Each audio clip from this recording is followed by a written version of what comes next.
குடும்ப உறவுகள் வலிமையா இருக்கணும்னா ஒருத்தர் மேல ஒருத்தர் நம்பிக்கை வைக்கணும். அந்த நம்பிக்கை மட்டும் இல்லைன்னா நாம நம்ம பொறுமையை இழந்துருவோம். அப்புறம் யாரையும் நம்ப மாட்டோம். உங்க அகங்காரத்தை நீங்க கட்டுப்படுத்தணும். முதல்ல அதை தியாகம் பண்ணணும். அப்பதான் உங்களால எல்லாரையும் புரிஞ்சுக்க முடியும். உங்க வீடும் கோயிலா மாறும். வீட்டுக்குள்ள கடவுளும் வந்து வசிப்பாரு. அதுவும் முக்கியமா உங்க அம்மா அப்பாவுக்கு சேவை பண்ணும்போது நிச்சயம் வருவார்.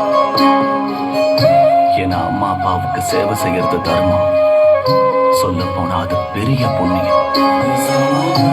அதனால தர்மம், தீர்த்தம், புண்ணியம் இதுல சுயநலமே இருக்காது. அங்க அகங்காரமும் இருக்காது. இதுக்கு நீங்க தியாகம் பண்ண கத்துக்கணும். சூழ்நிலைகள் எவ்வளவு மோசமா இருந்தாலும் ஒரு மனிதனுக்கு அவன் அம்மா அப்பாவுக்கு சேவை செய்யறதை விட பெரிய பாக்கியம் எதுவும் இருக்காது. இது அந்த கடவுள் கொடுத்த வரம். தயவு செஞ்சு அதை வீணடிச்சிடாதீங்க. ஏன்னா இதுதான் உங்க வாழ்க்கையோட பெரிய சம்பாதிப்பா இருக்கும். உண்மையான சம்பாதிப்பா இருக்கும்.